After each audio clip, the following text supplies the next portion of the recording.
نبی اکرم صلی اللہ تعالیٰ علیہ وسلم سے پوچھا گیا تھا کہ یا رسول اللہ صلی اللہ تعالیٰ علیہ وسلم، ایک شخص اللہ کے راستے میں جہاد کرتا ہے، اس کی دو نیتیں ہیں، اس کے دو ارادے ہیں، وہ اللہ کو بھی راضی کرنا چاہتا ہے اور یہ بھی چاہتا ہے کہ لوگوں میں اس کی شہرت ہو جائے۔ ایسا نہیں ہے کہ رضا الہی کی نیت ہی سرے سے موجود نہیں ہے، رضا الہی بھی چاہتا ہے اور ساتھ یہ بھی چاہتا ہے کہ میرا نام ہو جائے لوگوں میں۔ تو آپ کیا فرماتے ہیں؟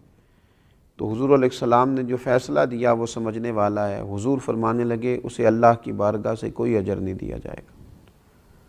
رب چونکہ وحدہ لا شریک ہے، وَإِلَٰهُكُمْ إِلَٰهٌ وَاحِدٌ لَا إِلَٰهَ إِلَّا هُوَ الرَّحْمَٰنُ الرَّحِيمُ، وہ وحدہ لا شریک ہے، تمہارا معبود تو وہ فقط اسی عمل کو پسند کرتا ہے جو خالص اللہ کی رضا کے لیے کیا جائے۔ تو یہ جو شہرت کی طلب ہے، یہ جو ہوس ہے، یہ جو ہرس ہے، کوئی بھی نیک کام کرنا